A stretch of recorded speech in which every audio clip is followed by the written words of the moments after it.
spirits. The blessed water should not be chilled. When you are home, you can expand your blessed water by mixing a few drops with regular water. In some cases... And welcome back to the show. So there's a little bit from the movie, and then also a little bit about the actual event that's coming to Toronto. And we've got Gail Thackray joining us here. Gail, great to have you here on the show. Thank you, Hugh and Sandra, for having me. I love this. You're from England, living in LA. That makes you Australian. Yeah, everybody thinks I'm Australian. I guess I don't really look English. So, you know, they look at my tan and they say, oh, she must be Australian. And plus your accent is really, it does sound more Australian than it does English. And maybe that's the American slang. I don't know, but that's very funny. Yeah, it's a mixture. Los Angeles and England. Makes Australian. There's logic for you. Well, plus she spent some time in the Southern Hemisphere. Okay. Down in Brazil. I've actually been maybe about 10 times last year and a half to this beautiful place, a little tiny town called Abidjan, central Brazil, which is the home of John of God. I actually take people down there. I take groups to experience it, and it's yeah, that's pretty mind-blowing to go down there, and of course it's beautiful just to go to Brazil and hang out. So is it fair to say you work with John of God then, Gail? Well, I wouldn't say I really work with him, but you know, I've been and experienced, and people say, well, is it like a cult? Like, do you join it? Are you like, you know, you work under him? And it's not like that. I mean, it's whoever wants to go and visit can go and visit. Okay. Yeah, okay. He's not like he trains people or anything like that. Okay. Yeah, so there's no kind of cult. If you want to see him, you just go see him. And of course, now he's getting about 500 people a day are going to see him. He can't see 500 people in a day, can he? Well, he actually does, because what happens is they go in front of him. So they'll go, in a day there's 2 sessions. So in the morning, perhaps they'll sit in meditation with him, and then in the afternoon, maybe they'll go in front of him. But they go in a line. Okay. So people go up, and they wear white, and as they go up, he's actually a spirit. He's actually, I mean, John of God is a man, but he actually incorporates spirits inside his body. So he's a full trance medium. So you see him, and he does this kind of a, and you actually see like this energy come over him, and his eyes are normally brown, and they turn blue. And a spirit actually comes inside of him, and there's different ones that work through him, and you can kind of see their different personalities. So he becomes an actual spirit. And then there are thousands of other spirits working, but he is actually incorporated. And so people go in line in front of the spirit, and they go with intention of, well, I have this physical problem, you know, perhaps I've got a backache, or I've got a bad knee, or something, or perhaps even things like I have a problem with my relationship, or even financial. And they go and they ask for a healing, or, you know, some energy adjustment. And as they walk up in front of him, he actually works on them. The energy heals them. And you see people walking up and they're like, you know, their arms like this. And as they walk past him, you know, their arms working again. Wow. And sometimes that's all it takes. But sometimes they'll say, I need to do a little bit more. And we'll do a spiritual intervention on you. And he'll pick people out and he'll put them like in a separate room and do, it's almost just like a little meditation, but it's actually spirits working on them. So that way he can actually work on hundreds of people a day. Okay. Because really it's kind of instant.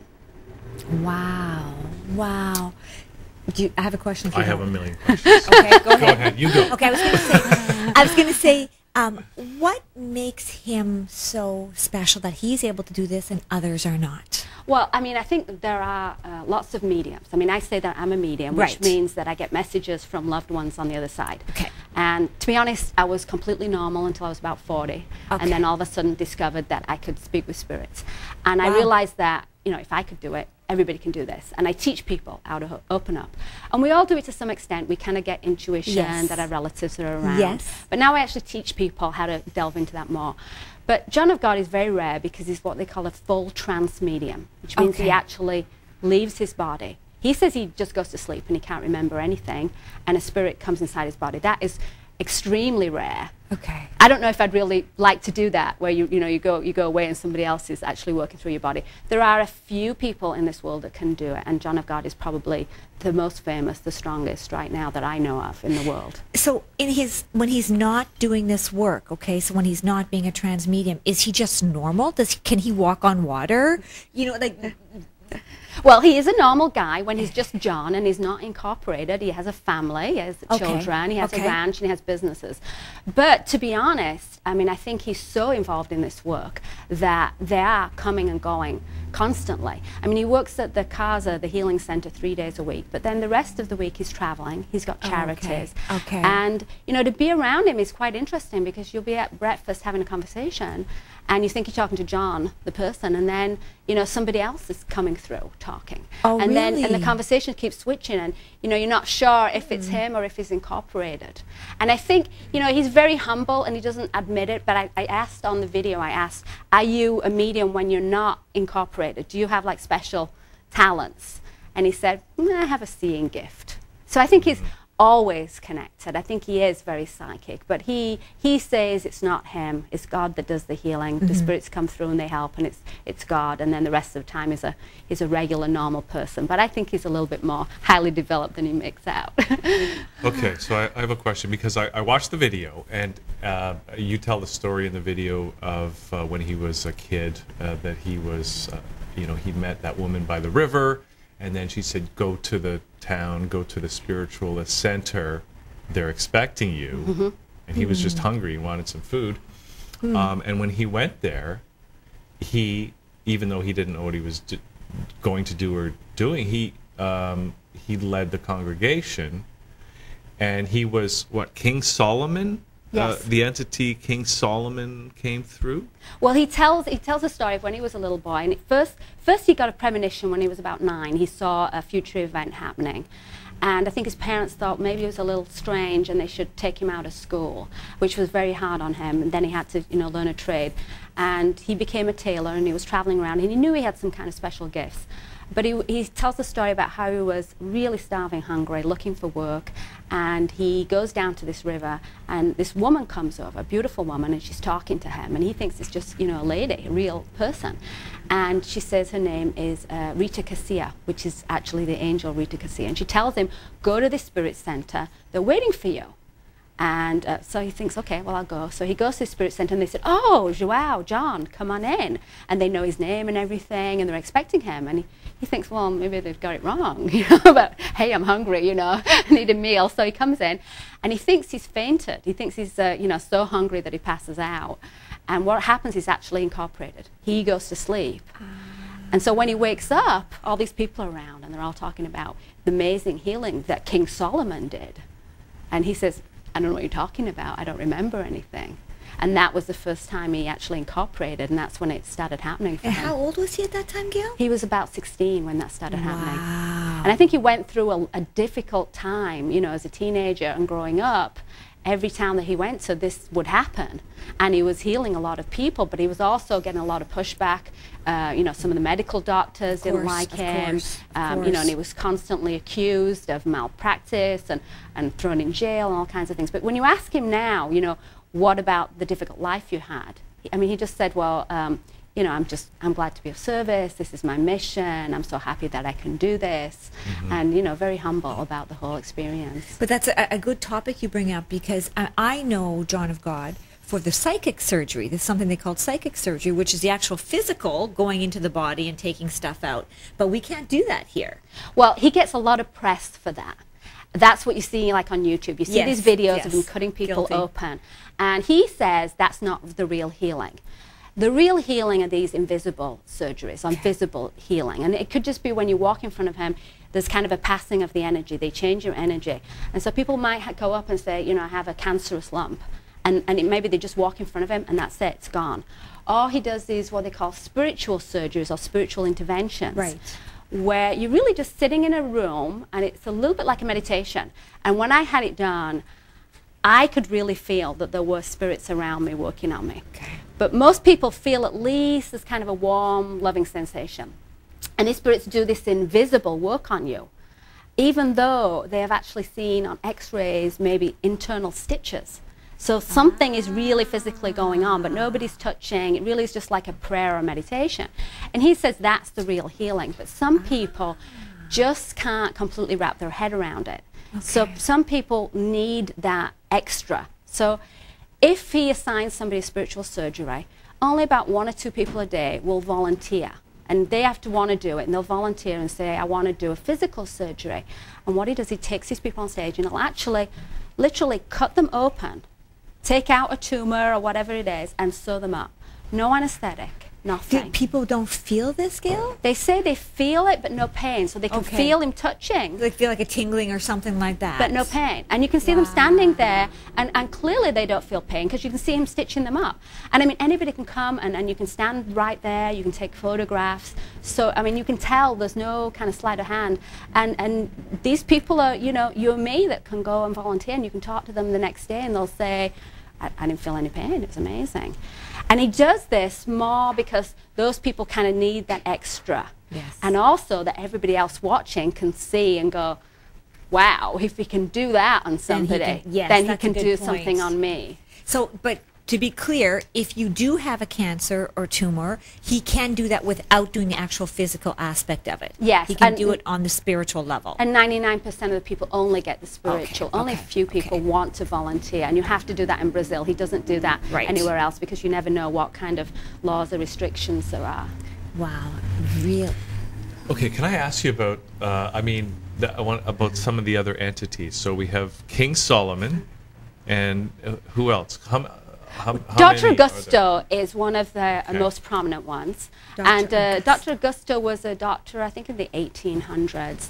And all we know about him is from when he comes through in spirit and he actually talks. He'll talk through John of God and talk about his life. But he's, he's talked about what he looks like. And he's very handsome. He's got dark hair, and he always dresses very nice. So when he comes through, you can see the personality change. John of God is very upright.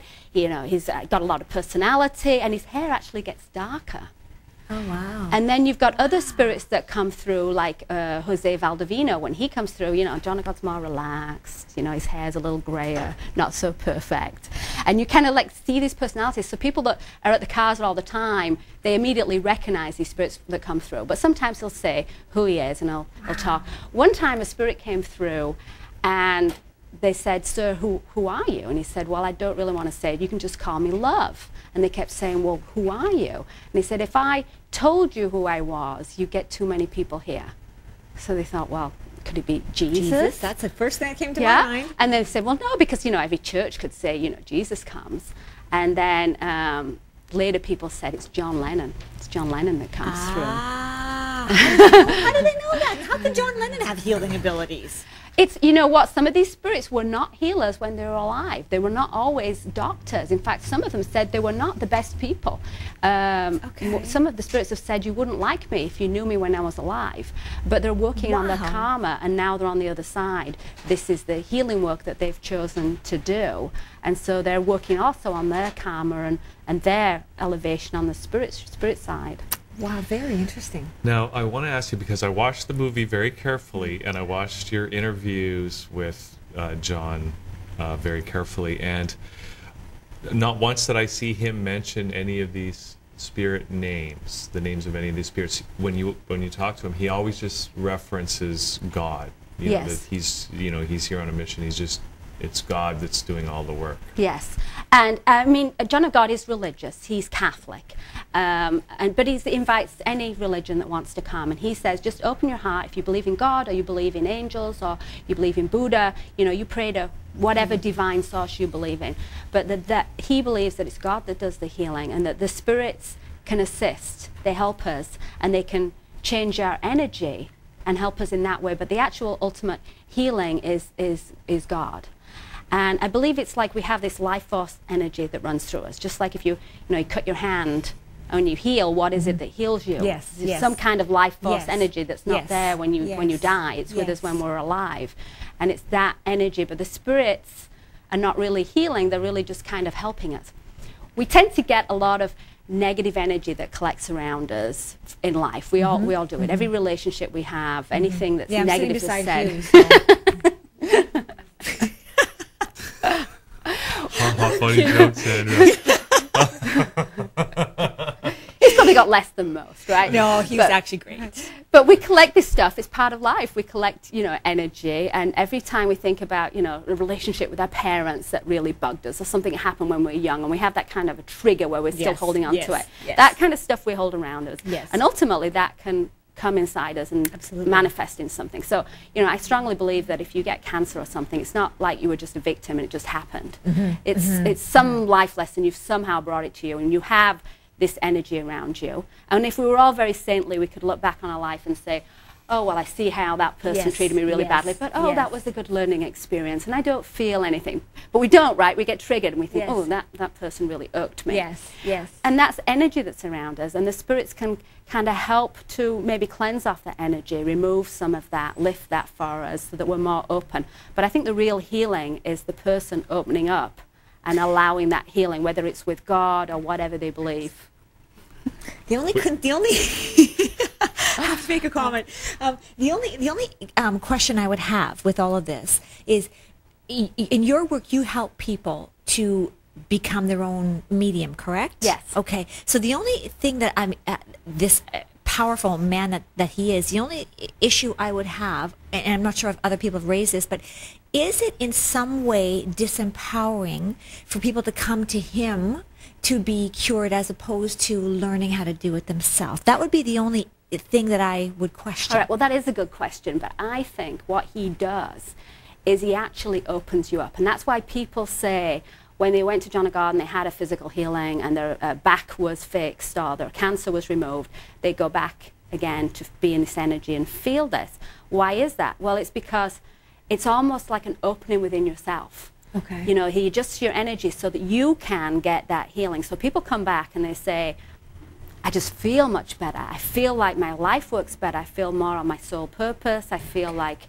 things flow better. You just feel better. And that's because you've actually had that connection with, whether it's with God or divine source or whatever you believe. But I believe it's actually an opening within you. So even though you go to see him, I think he's helping you, but ultimately you are then connected and you are more open. And I think this is what all this spiritual healing is about. It's about connecting you and empowering you. Because I strongly believe that, you know, you shouldn't be going to see somebody As a quick fix. Yeah. And, you know, you shouldn't treat it like John of God like it's some kind of pill you take and then or a you're done. Band-Aid, right? Yeah. A Band-Aid approach. And you shouldn't feel like you have to go see somebody who's your guru and you keep going back to see them for a fix. Yeah. And I actually used to do personal readings, and I found that was a real problem because people would, you know, they'd want to come back again and again and again. Yeah. And I'd say, you know, but you can do this. Yeah. And you know, if you can connect, it's much stronger if you can do it yourself. And I think that's what it's all about. It's about empowering people. And I think when you receive a spiritual healing from John of God, you feel it and you go home with that, and it's life-changing. It's not a one-time thing, and it is more about getting connected. But you also have to do your part too. He says, God does half of the healing, or the spirits do half of the healing, but the other half is up to you. And that is more about, you know, why have I got this illness in the first place? Yeah, because, you know, if he cures a tumor, if you don't know why you got it, what triggered it, you can get it again, correct? Well, if you go, say, have a surgery and have it removed, Yeah. you know, quite often, maybe years down the line, it will come back. And that's Yeah. because the energy was never removed. If you go to a spiritual healer like John of God, that energy is removed from a soul level. But also, in order to get rid of it completely, the best way to do it is to go, just to have a little think, you know, go to yourself and say, what can I be holding on to? You know, and sometimes we don't even know, well, why have I got this? I have no idea why I have this problem. Well, we'll start looking at your relationships, you know, your old relationships with loved ones, your parents, your siblings, and say, what really irks me? What does somebody say that really sets me off? What do I really hate that really bothers me? And start looking at that, because whatever it is, you know, you're holding on, it's only hurting you. And if you can get rid of that, that's going to maybe be what's causing your problem. I found it interesting in the film that John mentioned that getting sick was normal. It's part of life. You know, like people just get sick. It's just, you know, just like there's rich and poor people and middle class people. That's just part of the way the world is anyway, the way it's been set up. When we go through life, we have relationships, we have great things happen with us, and we have not so great things. And every time we have not so great things, you know, it's hard just to release it and let it go. You know, that if we can become saintly, then we can just kind of go with the waves and it won't bother us so much. But we don't do that. You know, we do collect stuff and let it bother us. And the more stuff we collect, that's what's going to cause us illness. And does he let stuff bother him, does John of God? He gets sick too. So, you know, I think it's very taxing on his body what he does. Imagine. And I actually interviewed his doctor. And I said, well, why does he need a doctor? I mean, he can heal himself, right? But, you know, the doctor said, well, you know, if I get sick, I go see a doctor. True. And John of God definitely says, do not give up your medical, whatever you're doing, you know, keep seeing your doctor, because they work hand in hand. So it might be you go for a spiritual healing, maybe it doesn't happen right then, but maybe you suddenly find the right doctor, or suddenly the surgery that you plan to have is very successful and you heal very quickly. So it's, you know, it's not an alternative. You shouldn't say, well, I'm either going to spiritual healing or medical. You do the spiritual healing, and then, you know, maybe it's going to help the doctor find just the right cure for you, or the right treatment, or make it easier for you. But they work hand in hand.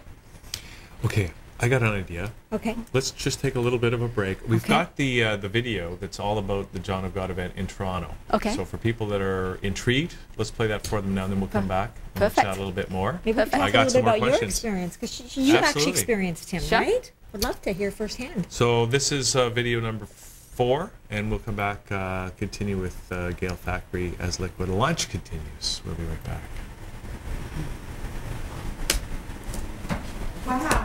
Welcome to the John of God Live Toronto Healing Event. We would like to provide you some information on how the days will proceed. Please pay attention to these instructions. A lot of people have come to participate in the healing opportunity provided by John of God. Everyone will be able to see John of God.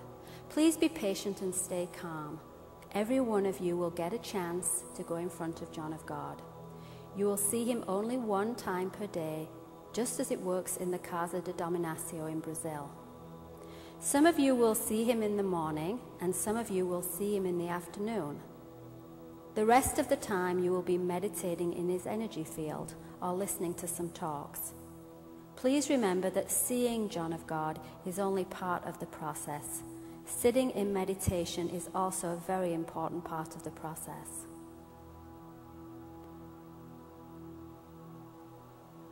There are different lines to see John of God. Please choose the line based on the following information. If you have never seen John of God before, and you have never received herbs from John of God, you will be in the first time line.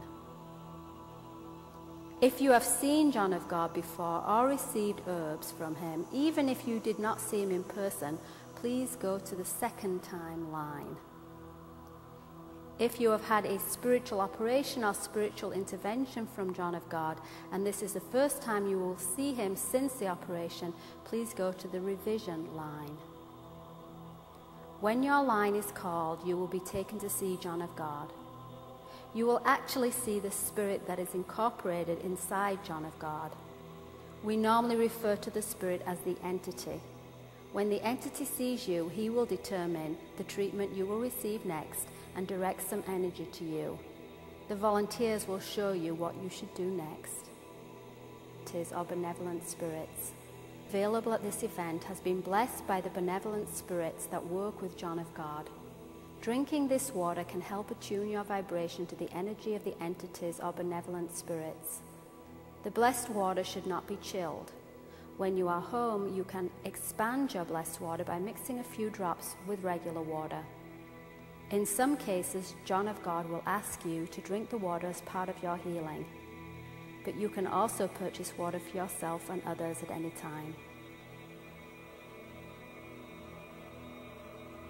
Crystal bed sessions are available at the event.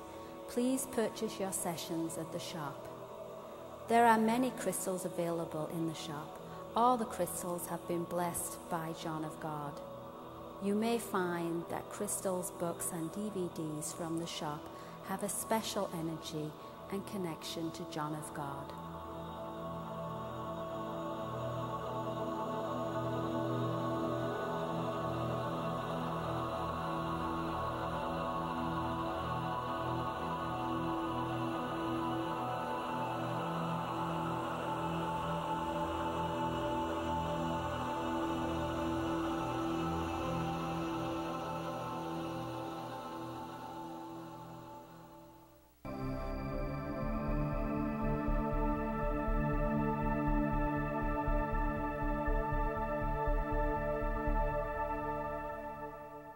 Back on the show.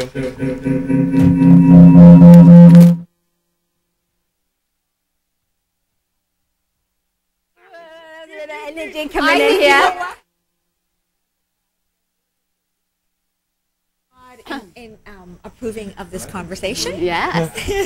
Spiritual energy coming in. Yeah. He's with us right now. Okay, also H has joined us here. H. Hello, Abe. Thank you. Hello, all. Okay, so we got a lot of Yes. questions, but I mean, you guys had a chance to kind of acquaint yourselves with each other. I didn't want to ask too much because I wanted to kind of see what I'd pick up. So I didn't want to ask him any, leading questions or Yes. anything. Yeah. So is it okay? Can I see what I pick up on you? Absolutely. Okay, so you've had an eye problem for a while. Yes, how I long has have. this been going on for? I guess about half a century. Well, But in particular, the last half year. well, it's funny that you say that because is it okay to give a little bit of my mediumship here? Sure, yeah. Okay. So the first thing that I felt when you came in the room, and it sounds really odd, was 200 years ago, exactly 200 years ago, which would make it 1813, but not 1813, they're telling me 1812. There was some kind of a battle, and it's not too far from here, and you were involved in some kind of battle, and I see like cannons going off, and I see you being in charge of a lot of soldiers and seeing a lot of very horrible things. And I said we collect energy and feelings from this life, but we also can collect things from past lives, and that's when it makes it more difficult, because we're like, why did I get this? There's nothing really I can think of. Well, this eye thing has been going on actually from a past life, and I feel like something happened and you really just had such a horrible experience. You hate to look at that kind of stuff. So probably in this life you hate blood and guts, you hate anything like that, loud noises like cannons really freak you out. I don't know if you also have a thing about being in charge. Don't really like being in charge of a group of people. And it's the same kind of thing. It's this energy of, I don't want to be in that same situation anymore. I saw this horrible thing. I was put in charge of all these men. I felt like you survived and you didn't want to survive because you felt like you were in charge and all these other people. And I don't know if this is triggering anything, if it means anything to you. It feels familiar. It feels familiar. And like that it is so, and like, Okay. my goodness. Yes. And so then in this life, you carry over these feelings. And then a lot of it is, the way you would react to anything is, I don't want to look at it. Just, let's just keep blinders on and keep on, moving forward. And as you do that more and more, your eyesight's actually got worse and worse because you've had that energy stronger and stronger. Yes. So I've not liked looking at ugliness. Yes. And wanted to see it, translated into something more beautiful, and looked for the beauty. And interestingly, even the shades now are sort of like, it allows me to see more within and have an overview without some of the other things that I struggle with. You're very clairvoyant. And people think clairvoyant is seeing things like seeing spirits in the room, but actually it comes in our mind's eye. So actually, as your eyes have got worse, your clairvoyance has increased, and you are actually seeing a lot of things. And but you can have both. So somehow you've got this belief that, no, I'd like to do more of the clairvoyance, but you can have both. You can have the seeing eye as well, as long as you want to change that energy. And get rid of that. And also your father, I feel, was involved in that past life too. So your father was particularly difficult and kind of put you in situations wanting you to be in charge. And to lead. To lead and to do that kind of thing. All the things you didn't want to do, wanting you to look at situations that were not nice. Harsh. Yes, and so, you had some karma with him. The good news is we can change that energy. I'd love to. Should we change that energy? I'm open to it. Okay, all right. Is that okay? Can I stand up and do a yes. little bit of energy healing on you? Okay. So what I'm going to do is I'm just going to put my hands right here on your third eye.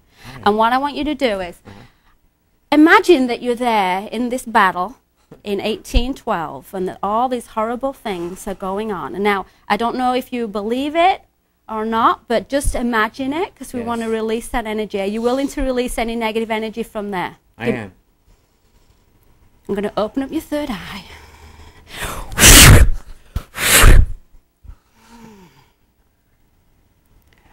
Okay, there you go. And what we did was I asked the spirits to come in and to help adjust his energy.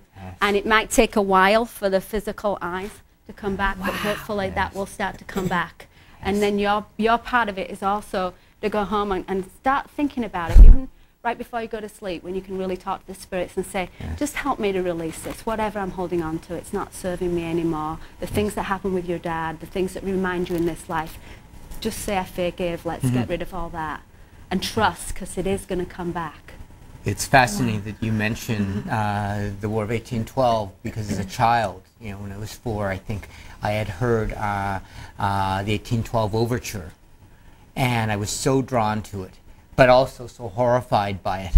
And I never knew what to make of it. Yeah, it's so strange, you know. And, you know, sometimes, you know, people can pick up on that. If you go see a medium, then pick up on stuff like that. But even if you don't know what it is, exactly why, if you can't figure out something in this life and perhaps you think it's some past life thing, you just kind of tune in and you just talk to the spirits, the angels, whoever you believe, and you said, help me to release whatever it is. It's not serving me anymore. Yes. But, I mean, it's great that you kind of triggered that and it brought up some kind of reminiscent memories from a long time ago, because that will really help It makes it much more real and also complete now, where before it was just like, oh my God, and I was stuck. Yeah. A part of me was stuck there. You have closure. Yeah. You have some sort of closure now, right, H? Yes, I didn't have any sort of translation of it into something, you know, useful. Yeah. And do you have a little dog at home? I did, Sir Dudley. Okay. He passed a few away. years ago. Okay, yes. well, he's still around you. 'Cause I see him sitting on your lap, and I see you petting him. So he's working, they work on our energy too and help us. So I feel like he's very much around. Yes. And he said it's okay to get another one. He'd like him to get another one. You know, we think, oh, well, we lost our animal and it's so sad and that would be a replacement. I couldn't do that. But they do. They want you to have another animal because you used to do fun things with Dudley. Oh, absolutely. And you don't do those things anymore. And if you had another animal, you could go out on walks and Dudley would come along and throw the sticks that he used to like. And now would be incentive to get Give your me a sight big back. hug. Oh, you're Thank you so much. Thank you. Thank you. Thank you for allowing me to do that on the air. Is that similar to what we would witness with John of God? Exactly what you did, that third eye thing? Okay, well, you see, I became a medium and was doing healing before I went to John of God. Okay. And I've been doing it for several years. And when I heard about John of God, I thought, oh, it's interesting because, you know, I'm a healer and maybe, I think I was thinking, oh, maybe I could help out or kind of learn something. And when I got down there, it was like, oh, you can leave your ego at the door. And I felt like, wow, I'm like here. And then we've got John of God that's like here.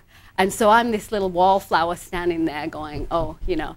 And so, yeah, I feel like what I do, I have a little bit of intuition, and I do this mediumship. But, you know, when you see John of God, it's like a million times greater. So I hope you'll also follow up and come to the event in Thank Toronto. you so much, Gail. It was just really transforming. I have had shivers and bumps, but it's also like I never knew how to handle this. And like now it's sort of having the assistance just come forward. And, you know, like how... You know, I'm so humbled and grateful. Yeah, it's strange. And, you know, sometimes we say, well, why do children have issues? And a lot of time that could be from a past life, or it could be some kind of agreement that they've had with their parents. Sometimes it can be more their parents that are really receiving the lesson and need the healing more than the child. So it's difficult when you don't know exactly what it is that's happened. And when you go see John of God, it's not like you get a reading and they explain. In fact, I saw a person go up to John of God once and say, why do I have this backache? Is it because of my relationship? Is it some past life thing? And John of God looked at him and said, do you want to know why you had the backache, or would you like me just to take it away? Good and point. so he's just about, you know, doing the healing and getting rid of it, and then you go home and you do your kind of your own work with spirits. You don't really get a reading or anything like that, because it's not important why. Let's just change that, get rid of that. Because you're also taking half the time, or you're doubling the time. And if you have all these people, you just want to really clear them all. Forget about why, because now you're there twice as long, right? Well, the energy is so strong that as you walk up, you know, you receive that healing. He was in Switzerland a couple of months ago, and King Solomon came through, which is very rare. And they said that as people were walking up, he was just taking away their wheelchairs, taking away their walking sticks and just throwing it to the side. And these people were just getting up out of the wheelchairs and just walking off, hundreds of them. Wow. And then in the afternoon, the spirit Jose Valdivino came through, and he was just passing everybody by. And they said, sir, is everything okay? You're not calling anybody for invisible surgeries? I said, oh, no, King Solomon fixed everybody this morning. I don't have any work to do. That's nice. Gets the chill. So I have a question. Or you can ask. No, you go. Okay. Oh, wait. No, yeah. Okay. See, I have my clues here. Go ahead. Okay. In the video, we saw that everybody has to wear white. Mm-hmm. What is the reason? The spirits ask that everybody wears white so that when they go up in front of him, they can read the energy.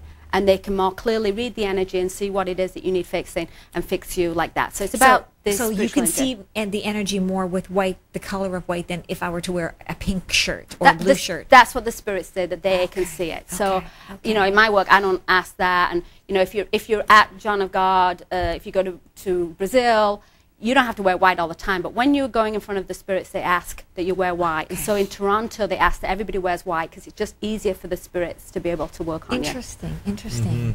Wow. Yes, very interesting. Okay. All right. Okay. Here's a question.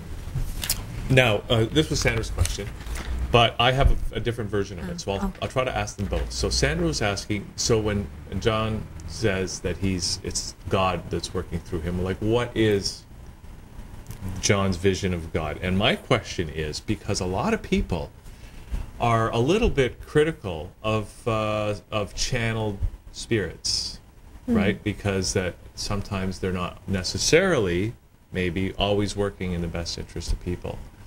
And so with John working with so many, how do we know that they're all well-intentioned and working for everybody's best interest? And that's true, because, you know, there are spirits that are not so good, that are around us. You know, when we pass away and we go to the other side, we don't all of a sudden become all angels. There are, you know, there are good ones and not so good ones on the other side too.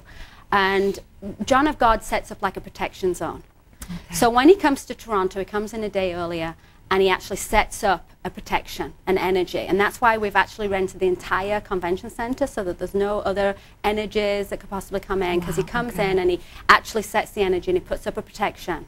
And then during the time that he's doing the sessions, there are thousands of beautiful spirits that come in, and a lot of them are working on that, making sure that only good energies come in. And there are also mediums that come from Brazil and from all over that he's handpicked that work with him.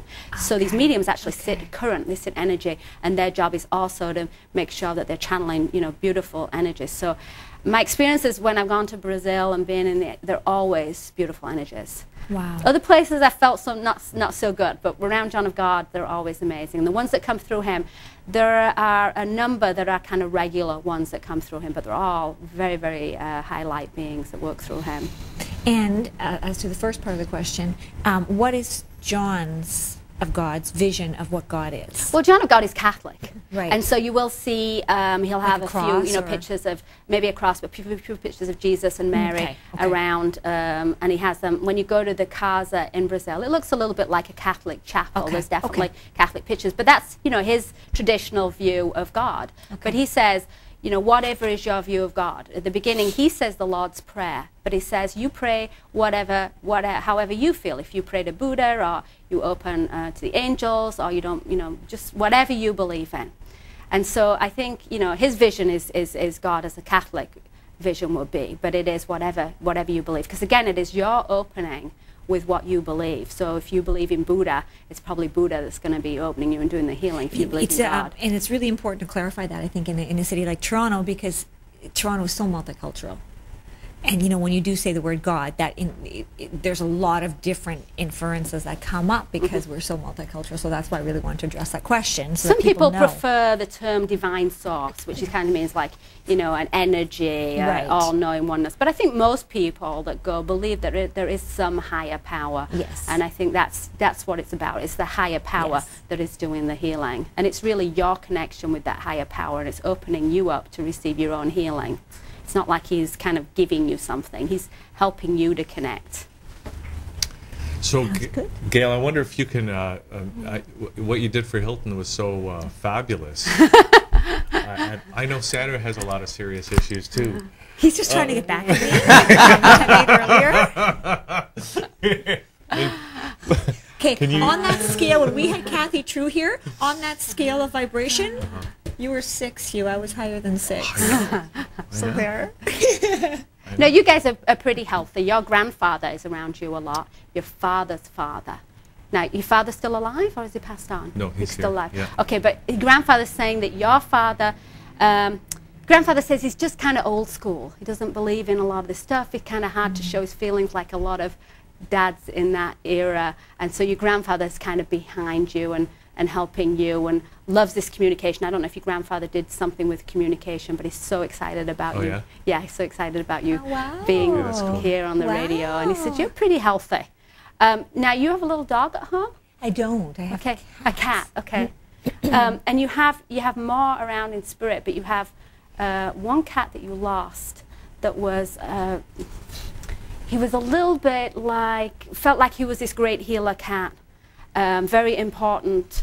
Felt like he'd been with you in Egypt at some time. Was a little standoffish with most people. So that would be my King Jordan. Okay, there you go. Okay, so King Jordan is the one that's around you a lot and helps you. And he's actually sitting over your shoulder watching on your computer. You've got something on your computer screen that kind of goes along like that he likes to sit and watch. But he wants to take credit for some of the things you're doing. He says you're going to write a book eventually.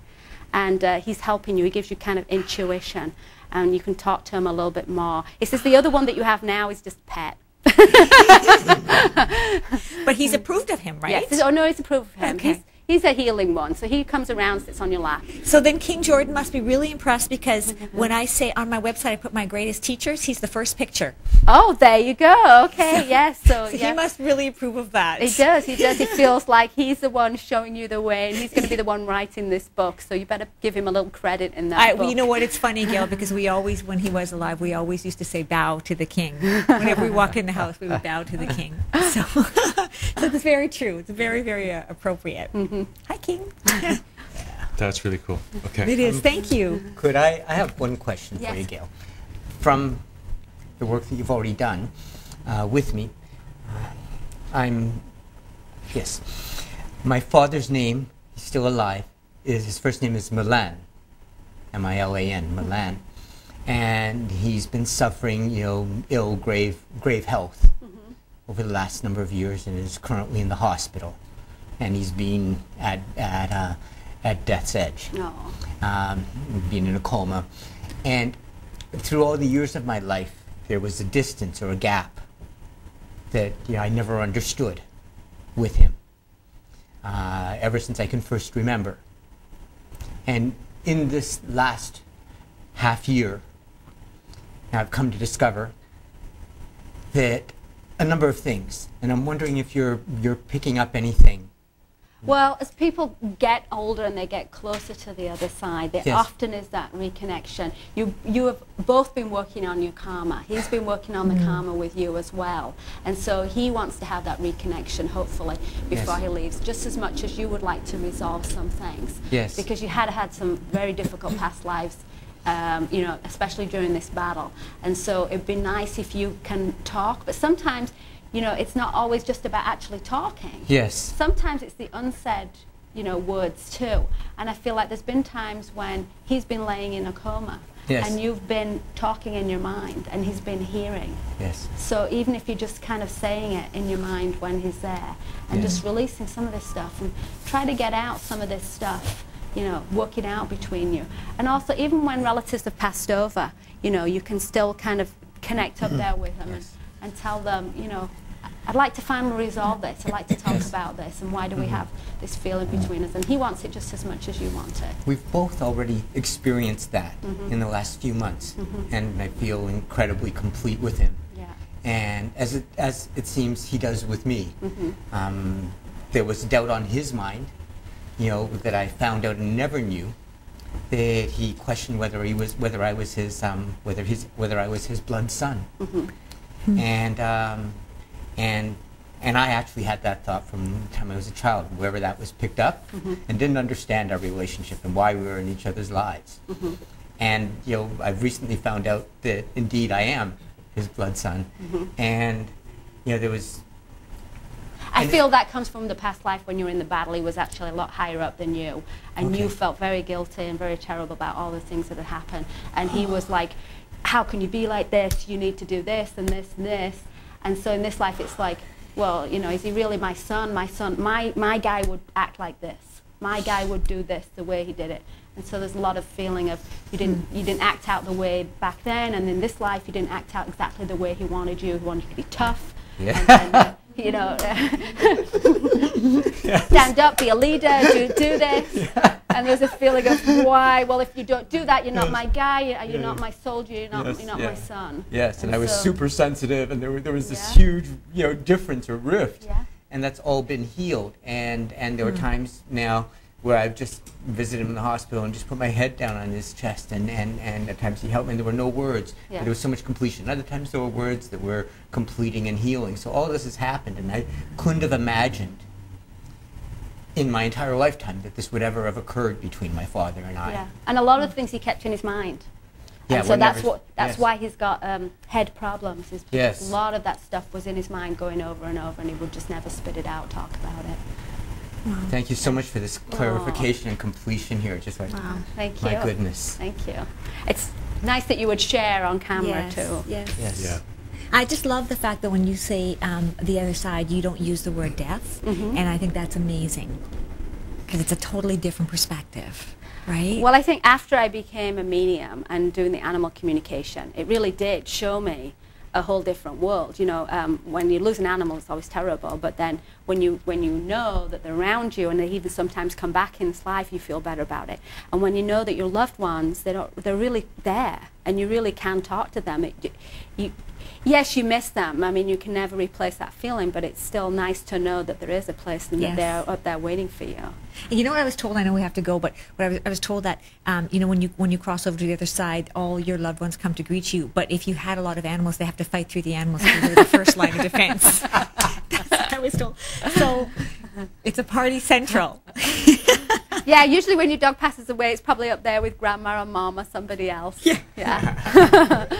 And he's the first one to get to you, so you know they have to kind of sit and wait because, or try to get through the animal, or they get around the dog. Legs so they can run faster. That's true too. That's true too. That's true too.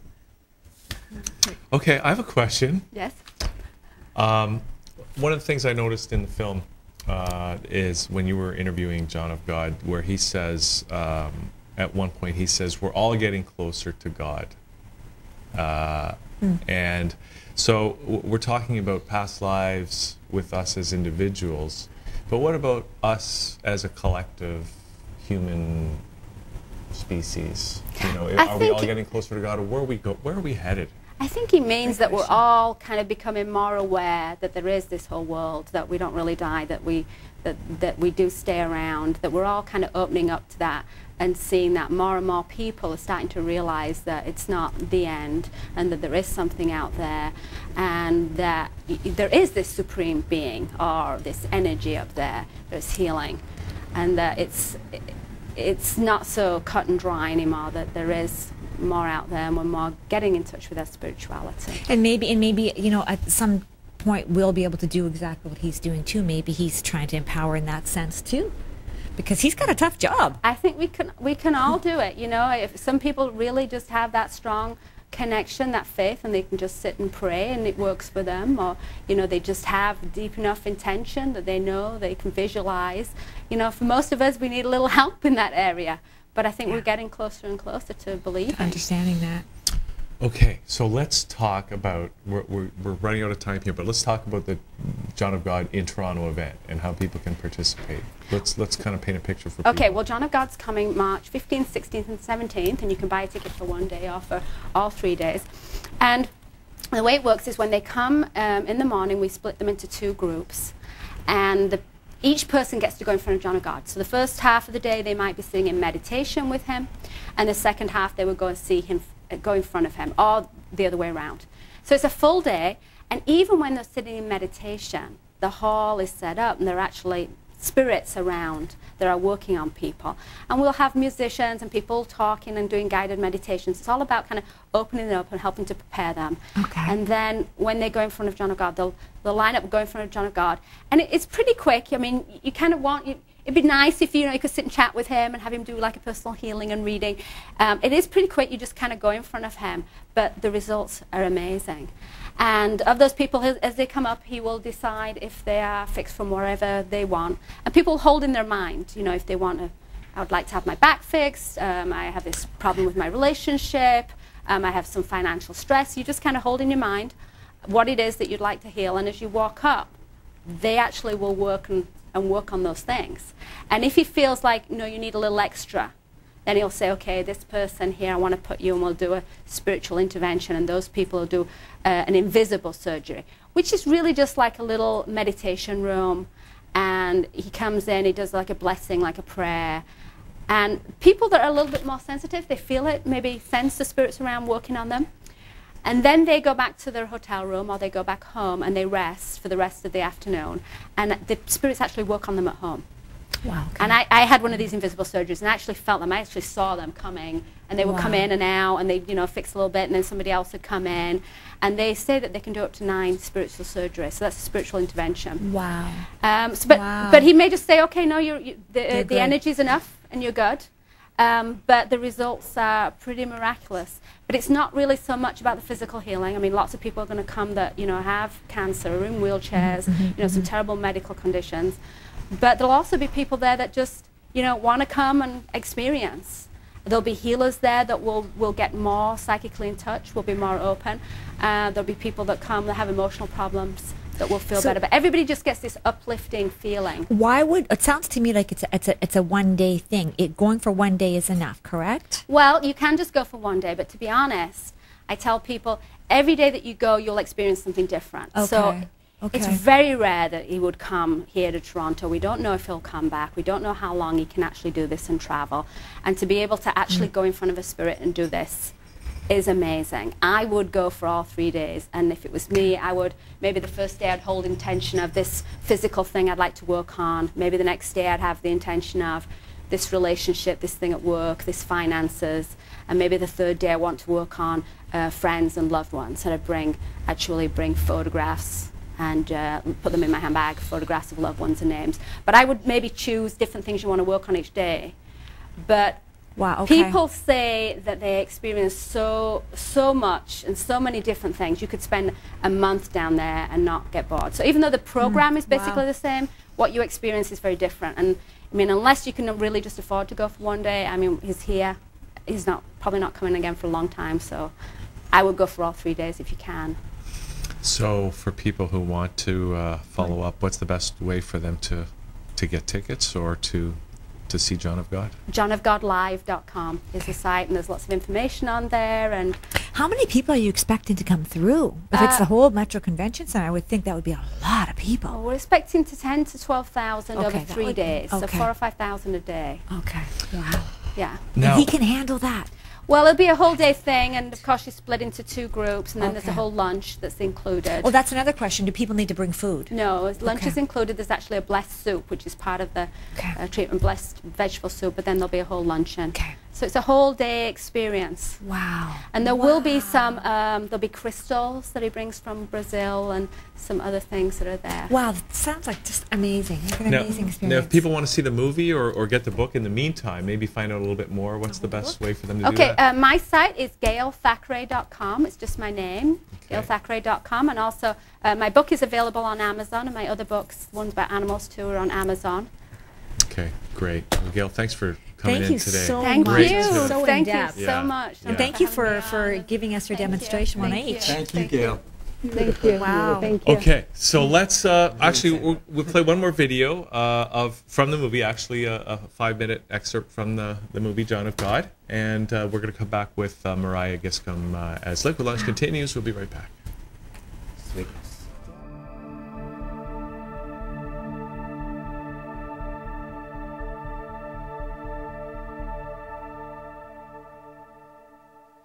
So as Rita of Casillas told Joao, he came here to the Spiritual Center in town.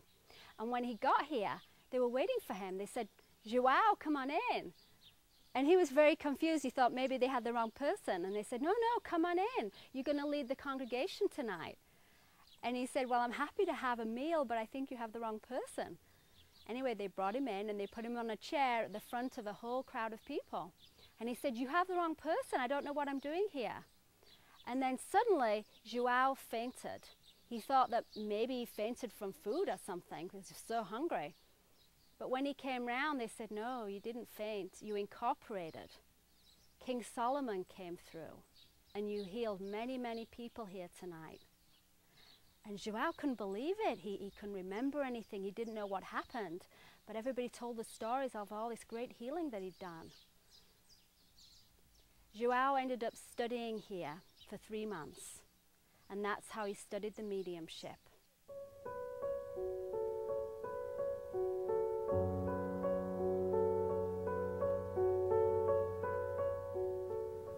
I'm sitting here with medium Joao. How did you start with this gift? O começo é fé amor, não tive professor. O que eu tive foi Deus.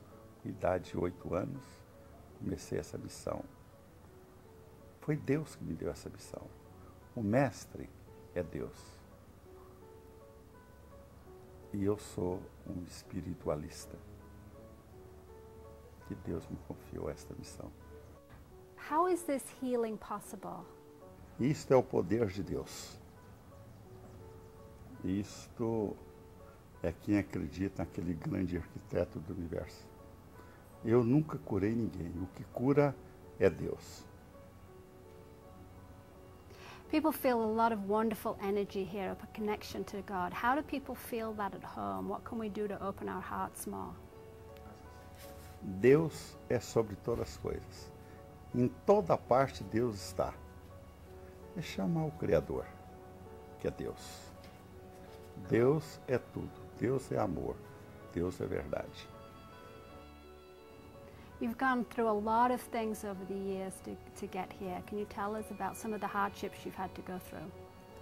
Eu sou um homem feliz, porque eu tenho Deus dentro do meu coração. Eu falo, você já passou provações? Eu falo, não, porque eu acredito na vida eterna e acredito em Deus.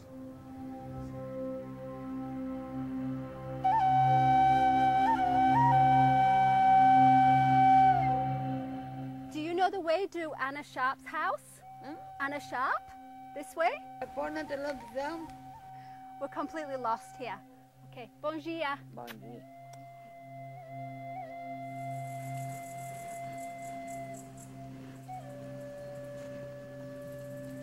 So this is the Sacred Woods. We're here between Rio and São Paulo, and we're in the middle of the jungle. This is the property of Anna Sharp.